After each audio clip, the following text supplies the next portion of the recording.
ایسٹرائل FATA کے اندر اس جگہ پہ ہیں, لوگوں کو نکال لیا اور وہ ان کے خلاف ایک لڑائی شروع ہوئی, مراکز تھے, کنسٹرکشن تھی, انسٹالیشن تھی.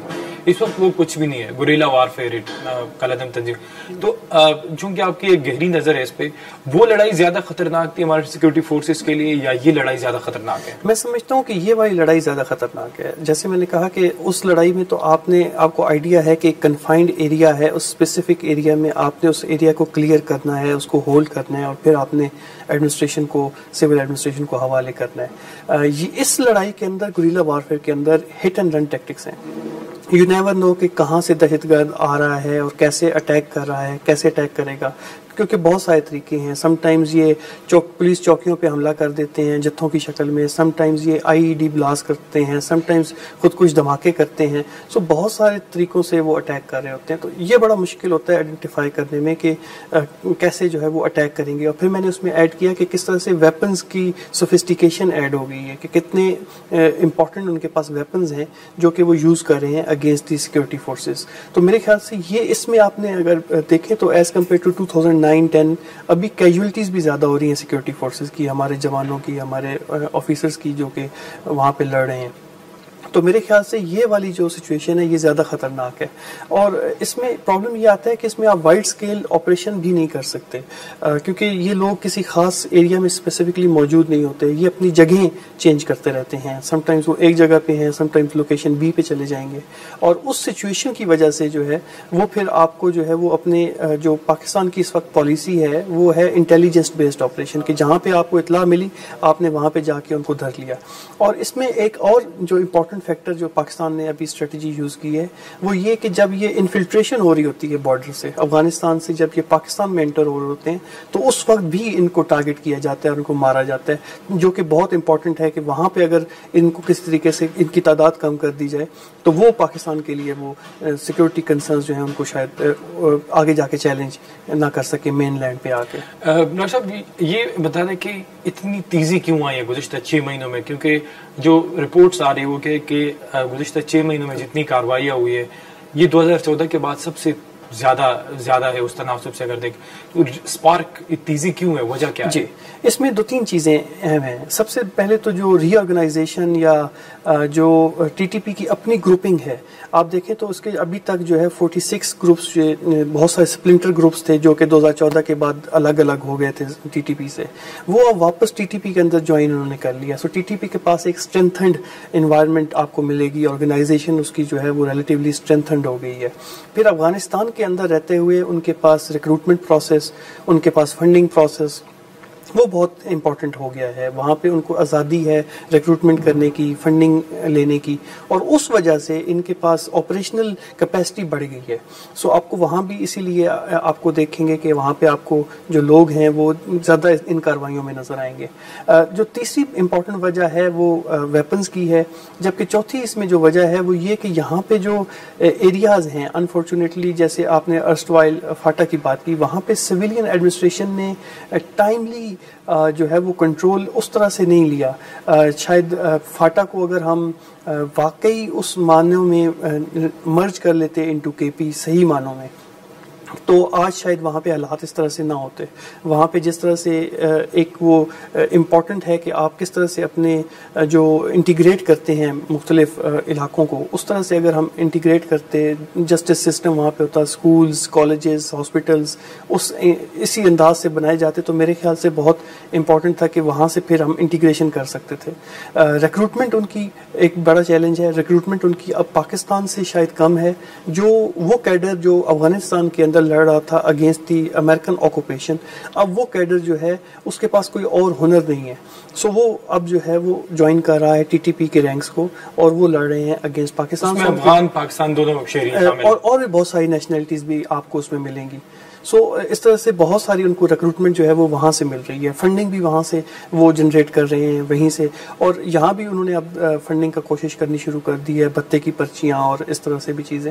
سو اب ان کے پاس جو ہے وہ جو ایریا ہے پلے گراؤنڈ ان کے لیے وہ بڑا ہو گیا ہے, اور اس پلے گراؤنڈ کے اندر وہ زیادہ کنوینئنٹلی جو ہے وہ اپنی آرگنائزیشن کو اسٹرانگ کر رہے ہیں اگینسٹ پاکستان. اچھا, آخری سوال یہ ہے کہ پاکستان نے دونوں آپشن آزمائے ہیں, افغانستان کے اندر جا کے ٹیررسٹ کیمپس کو بھی ہٹ کیا اور اس کے بعد اسحاق ڈار صاحب گئے ہیں, صادق صاحب گئے ہیں, کل محسن نقوی صاحب گئے ہیں. افغانستان کی جانب سے ایک اسٹیٹمنٹ بھی آیا کہ جو پاکستان میں یا کسی دوسرے ملک میں امیر کی اجازت کے بغیر لڑ رہے وہ جہاد نہیں ہے. لیکن اس کے باوجود چیزیں سیٹل ڈاؤن نہیں ہو رہی, اس کے ریزنز کیا ہیں؟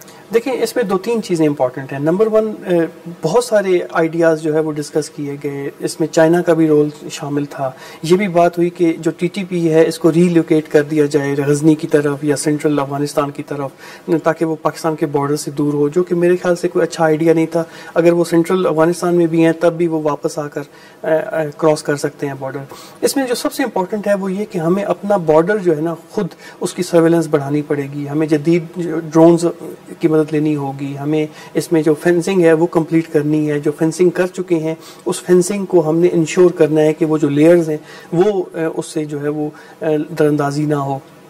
پھر امپورٹنٹ ایک چیز جو اس میں شامل ہوتی ہے وہ یہ کہ جو افغانستان پاکستان کی سچویشن ہے وہ پولیٹیکل لیول پر جب خراب ہوتی ہے تو اس طرح کے حملے جو ہے وہ بڑھ جاتے ہیں. اور میں آپ کو اس کی اگزامپل دیتا ہوں کہ ایک چھوٹا سا واقعہ ہوگا اور چمن بارڈر جو ہے وہ بند کر دیا جاتا ہے. میرے خیال سے پاکستان کا جو ایک امپورٹنٹ فیکٹر ہے وہ یہ کہ پاکستان کو نی جرک ریئیکشن سے اوائڈ کرنا ہے. پاکستان یہ ایک بہت ہی ڈیلیکیٹ اور کمپلیکس سچویشن ہے. پاکستان کو افغانستان کے ساتھ اپنی انگیجمنٹ رکھنی ہے کیونکہ اس کے بغیر جو ہے وہ کوئی پاکستان کے پاس آپشن نہیں ہے. اگر آپ کائنیٹک آپریشنز میں جس طرح آپ نے بھی اشارہ کیا کہ ادھر افغانستان کے اندر جا کر کچھ کریں, میرے خیال سے اس سے زیادہ بہتر ہے کہ ہم افغانستان کے ساتھ انگیجمنٹ کریں پلس مین وائل ہم اپنا جو بارڈر ہے بارڈر کی جو مینجمنٹ ہے اس کو امپروو کریں. بیکاز الٹیمیٹلی جو لوگ وہاں پہ ہیں وہ جب بارڈر کراس کرتے ہیں تو یہاں آ کر وہ یہ حملے کر رہے ہیں. ہمیں اس کو روکنا ہے. اگر یہ فنڈامنٹل چیزیں روک لیں, ہمیں جو فاٹا کی انٹیگریشن ہے انٹو کے پی اس کو ہم زیادہ احسن طریقے سے کر لیں, افیکٹولی کر لیں, تو میرے خیال سے بہت سارے مسائل ہمارے کم ہو سکتے ہیں. افغانستان میں رجیم چینج کے بعد جب طالبان آئے اور پھر ہم نے پیس مذاکرات کے, کچھ لوگ یہاں پہ آئے اس دور حکومت میں, اس نے اس موجود تناظر میں کتنا فیول کیا, کتنا کنٹریبیوٹ؟ بہت زیادہ. دیکھیں جب وہاں سے جو لوگ آئے, ایک تو یہ کہ وہ جب آئے تو وہ مسلح آئے. میرے خیال سے ان کو مسلح لانے کا جو فیصلہ تھا وہ بہت غلط تھا پاکستان کا. اب اگر وہ آ گئے تو ان کی ری سیٹلمنٹ اور ان کی اسپیسیفک ان کو لوکیشن دی جانی چاہیے تھی جہاں پہ وہ رہتے, ان کے کچھ کیمپس بنانے چاہیے تھے, وہ ایک اسپیسیفک کنفائنڈ ایریا میں. انہوں نے وہ نہیں کیا پاکستان نے. سو میرے خیال سے یہ 2-3 بڑی غلطیاں ہیں جو پاکستان نے کی. وہ لوگ جب واپس آئے تو انہوں نے یہاں پہ آ کر دوبارہ اپنا فٹ ہولڈ, اپنا فٹ پرنٹ جو ہے وہ بنایا. اور پھر آپ کو یہاں پہ یہ بھی معلوم ہے, آپ خود بھی اس علاقے سے ہیں, کہ وہاں پہ جب ایک دوسرے کو اس طرح سے مارا جاتا ہے تو وہاں پہ یہ بدلہ اور اس طرح کی ریونج کا بھی ایک کسٹم وہاں پہ موجود ہے.